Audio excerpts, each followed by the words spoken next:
The Texas Education Agency is opening its COVID-19 Learning Acceleration Support Fund today. How schools in the Brazos Valley are taking advantage of this opportunity to help out students. And the city of Bryan is inviting you to celebrate its 150th anniversary. We'll have more details on when you can attend and events you can expect. Your Krhd News starts right now. Connecting the Brazos Valley. This is Krhd News. Good evening and thank you for watching Krhd News at 5. I'm Hallie Jones. The pandemic forced most schools across Texas and the Brazos Valley to switch to online learning, but that change may have set some students back. But as Krhd reporter Rebecca Fiedler explains, some schools are seeking funds from the state to help students recover. In an effort to make up for any lost learning that students experienced as a result of the pandemic, the Texas Education Agency is offering grant money to school districts that can be applied for all sorts of benefits, from additional learning materials to extra days of school. We've done a lot of small group instruction, a lot of intervention. We also did a lot of tutoring. Those are the key things that we kind of did to kind of help our students catch back up. Teachers, such as 4th grade math instructor Frederick Powell, have been doing their best to make sure their students are all caught up after being out of the classroom for several months last year. They say it would be nice to have any extra help they could get. I think that if we were able to have more hands to help, obviously the smaller ratio between students and teachers, the better the outcome, because they can get that individualized attention. Navasota ISD Superintendent Stu Music says his district has been in recent discussions about which of the TEA's COVID Learning Acceleration Support, or T-Class, benefits they will apply for. His administrators have indicated numerous areas of interest, which they listed in a survey for the TEA. Accelerated learning was a key component of it. Accelerated learning is coming from House Bill 4545. Which says any student that did not pass the STAR test last year requires an accelerated instruction plan or accelerated learning plan. Just a little to the west, Music's counterpart in Caldwell ISD, Superintendent Andy Peters, is ecstatic to apply for funding that would help power and increase the size of his district's residency program, in which Texas A&M college students work directly in the schools. We're going to jump on this T-Class grant and apply for it, and we're going to get the funds to be able to take college students that A&M will pre-screen for us and will support through the whole year. And we're going to be able to give them, $20,000 over the course of that year. It's not a teacher's salary, but it's not coming out of the coffers of Caldwell ISD, but it's coming out of this TEA grant. Applications just opened up this Monday and must be made no later than August 20th. Ultimately, these districts hope that TEA funding can continue to propel their students in a positive direction after being out of the classroom for so long. Reporting from John C. Webb Elementary School in Navasota, Rebecca Fiedler, Krhd News. According to the TEA, resources included in the Learning Accelerating funding are strategic planning to prioritize and improve learning acceleration strategies, instructional materials that are designed to make up ground lost due to the pandemic, teacher pipelines that will support teachers in delivering classroom material. The funding will include more time for students who most need it, including instructional time in the summer and targeted tutoring, and innovative school models to incorporate the framework of accelerated learning. When the pandemic initially closed schools, students were unable to take the STAR test. This led to the TEA to declare campuses and district accountability rankings as a state of disaster. Although students were able to take the exam this year, the TEA acknowledges students faced many challenges throughout the last school year. I know everybody's going to struggle some because of the because of COVID and everything that everybody missed.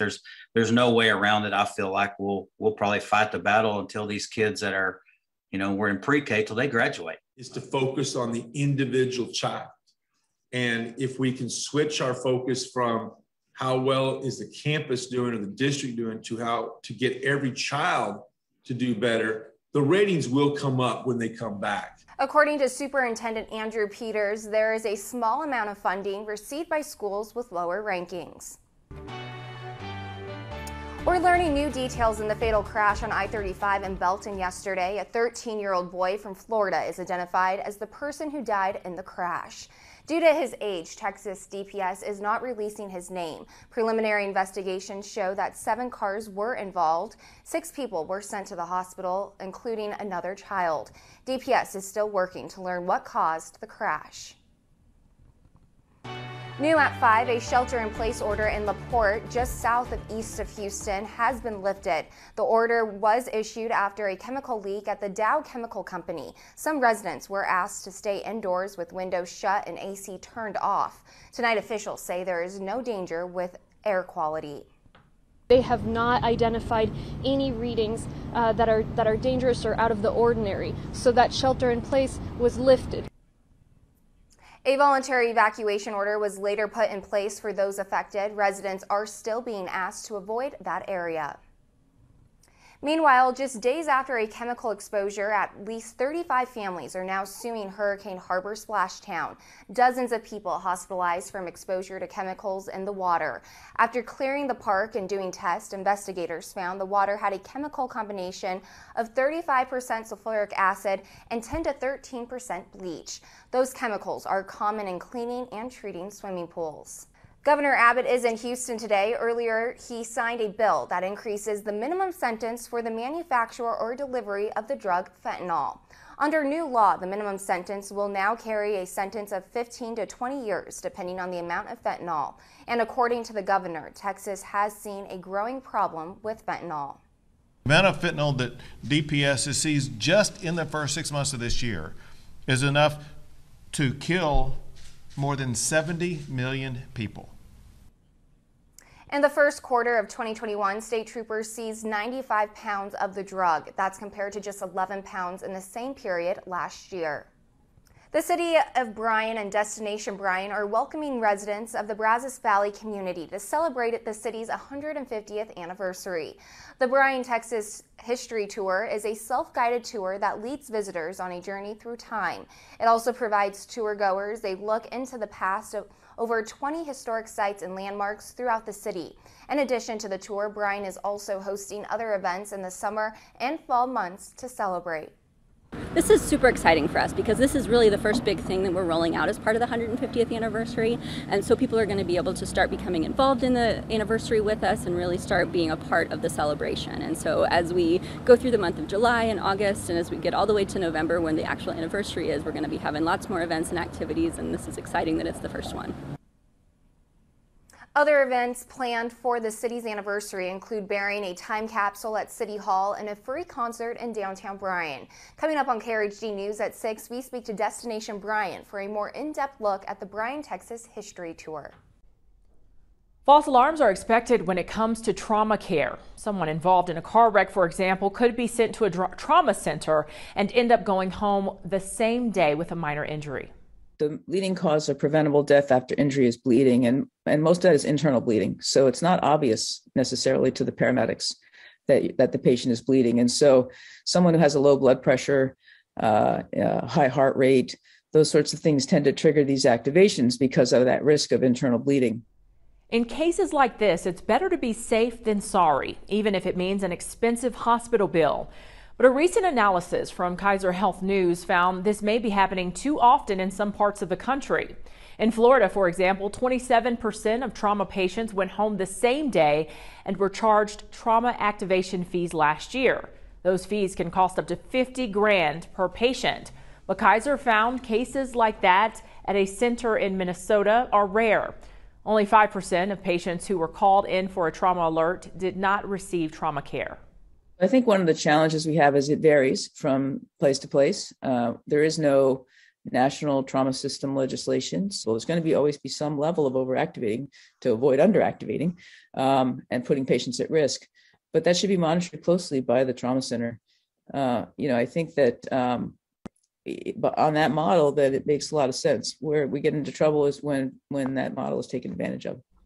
Dr. Bulger says if you find yourself in this situation, there are some things you can do. Some hospitals are willing to negotiate these costs or at least try to contest the charges. If it's a public hospital, look into any charity care offer to waive fees not covered by insurance. Well, still ahead in our lineup, a mystery illness is making hundreds of wild birds sick. How we all can help at our homes to prevent it from potentially spreading even more. There's a growing concern about a mysterious illness affecting wild birds. For several months now in multiple states, wildlife officials say birds have either been found dead or dying with unusual symptoms. Maya Rodriguez looked into this. For nature's flying feathered friends, bird-friendly gardens like this one can offer comfort and refuge. The more physical structure you have in an ecosystem, the more different species you can have living there. David Curson is director of bird conservation for the Audubon Society's Mid-Atlantic chapter. Recently, he began hearing reports that concerned him about wild birds. They were showing symptoms, mostly having crusty eyes and neurological symptoms too. So showing lethargy, twitchiness in their bodies, and disorientation. Birds like these, seen in pictures provided by the Blue Ridge Wildlife Center, which has been treating some of the sick birds. Most showing symptoms die within days. It's a mystery illness. There are wildlife disease labs around the country working on trying to figure out what the illness is. They have been analyzing corpses of dead birds that have been sent to them. Reports of the mystery bird illness first emerged in May in Washington, D.C., Maryland, and Virginia. But it appears to be spreading, with wildlife officials now finding similar sick birds in West Virginia, New Jersey, Pennsylvania, Ohio, Indiana, Tennessee, Kentucky, and Florida. At least 1,000 birds have been affected, and it's probably quite a few thousand when you consider, the large geographic area. Scientists have ruled out West Nile virus and avian flu, but otherwise remain stumped. The most common species that have been affected so far are common grackles, American robins, blue jays, and European starlings. So common birds that are likely to come to your feeder. Which is why experts are now recommending everyone remove their bird feeders to prevent the potential spread to other places of the mystery disease among any birds that might congregate there. Then people who appreciate birds and love birds and like watching birds really need to be convincing the birds to socially distance right now. Many people worry that the birds are depending on them, and what I would say is that it's midsummer and there is a huge amount of natural food around, and these birds really don't need human bird feeders at this time. In addition to taking down bird feeders, experts say to also clean those feeders with a 10% bleach solution to kill off any potential pathogens. Don't handle any birds showing symptoms of the illness or any that have died, but wear rubber gloves if you have to, and keep your pets away from them. Finally, report it to your state fish and wildlife agency. The last year has told us that we need to think a lot more about diseases in general. So we don't want to be alarmists, but I think it's really important to take a precautionary approach. So that the sound of these songbirds doesn't fade away. In Baltimore, Maryland, I'm Maya Rodriguez. First Alert Chief Meteorologist Matt Hines is standing by. And it has been a decent day here across the Brazos Valley once again, especially when you're talking July and starting to get toward late July. As we take a look at our Extra Go Eagle Eye here, you can see the A&M campus and a few clouds here from time to time. So we'll call it partly cloudy, 89 degrees, feeling like 94. So it's plenty muggy. Winds around the northeast at 8 miles per hour. And as we check out what's going on thunderstorm wise, there are a few isolated to widely scattered storms as expected across the area. Notice the speckly nature here. So not everyone's going to see rain out of this, but where it is raining, we could see a heavy downpour or two. And then looking out across the state, there are more showers and thunderstorms along I-10 from San Antonio to Houston. It does slowly start to go away as you move up toward the Dallas-Fort Worth Worth area, but our area of low pressure off near Louisiana continues to throw some of that moisture back our way, and that's why we are seeing a few of those showers and thunderstorms. So looking at our future track, well, things will quiet down later on tonight with any isolated thunderstorms going away. Tomorrow afternoon, more isolated thunderstorms will be possible. Going into Friday as well, we will see the potential for a little bit of isolated storm activity. Rain chances about 20 to 30%, so not guaranteeing you rain, but I'd keep the umbrella handy just in case. Tonight, temperatures into the 60s and 70s for us, so it is going to be a muggy night, a little cooler across our northern areas. And then tomorrow, highs will make it up into the 90s, so it is going to be another muggy day out there, and those 90s are going to continue to creep up on us. We'll go from 92 to 93 degrees. Rain chances will start to come down, and look at this. 96s and 97s as we head into next week. It'll feel like it's over 100 with the humidity. So here comes a little bit of summertime. Unfortunately, it took a pandemic, to bring the kind of resources from the state government and the federal government that we need. Thousands of students are enrolled in summer programming for the first time, taking classes that go beyond reading and math. The programs are made possible by billions of federal dollars aimed at combating time lost in the classroom. Amanda Brandeis shows us how one man's effort is bringing musical instruments to districts all across the country. So, since it's in open tune right now, I can do In order to perform, easy F. An instrument must be tuned just right. But like a ukulele that hasn't been played in months, I haven't seen anyone in so long. Routines once normal can feel off pitch. I felt like I was gonna be awkward. Yeah, the socialization was what was missing online. To help students perform this fall, summer programs are prioritizing fun. Just gonna strum like this, guys. When a student is experiencing stress at home and coming into the classroom, you can't just expect that student is going to flip a switch and, be able to focus on reading and math. The kids get really into it, like the happy songs, and then they've got the attacks of the pigeons, So I love how music displays emotions. 1, 2. This is what students have always needed. With state and federal funding, come here, guapo. San Diego Unified recruited help from nonprofits like Guitars in the Classroom.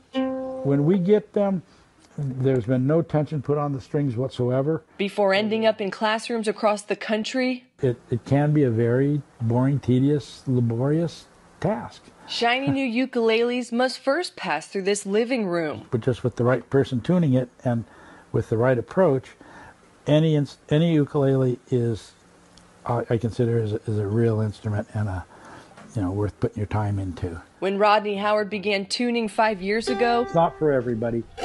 He didn't expect a retirement hobby to become his life's calling. It's probably pretty safe to say that I tune anywhere from maybe 800 to 1,000 a year. It's kind of become a passion for me. Earning him the title Tuning Angel. I have a very understanding wife.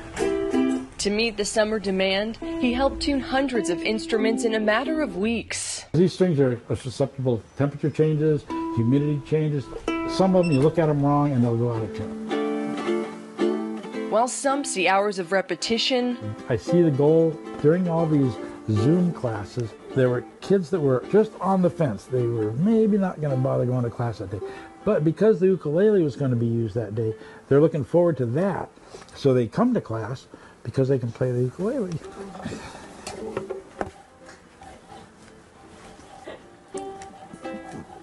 Yeah, to me, that's exciting. And he says a properly tuned instrument lays the foundation to learn. In 20 years now, there'll be a kid who comes up to me and says, "Hey, aren't you Uncle Rodney? I think I had a class with you, and now I'm a ukulele recording star." A lot of kids have really come alive the last couple months. We can say that our kids are achieving that sense of belief in themselves and confidence in their ability to learn for the rest of their lives, then we've done our job. In San Diego, I'm Amanda Brandeis reporting. Here are some of the stories we're working on for Krhd News at 6. We'll have more on how you can get involved with the celebration of the City of Bryan's 150th anniversary. Plus, the City of College Station has released its 2021-2022 proposed budget plan. We'll take a deeper look into what's included. These stories and more coming up at the top of the hour. World News Tonight is up next in just a few minutes, but we'll be back in 30 minutes for Krhd News at 6. Until then, have a good evening.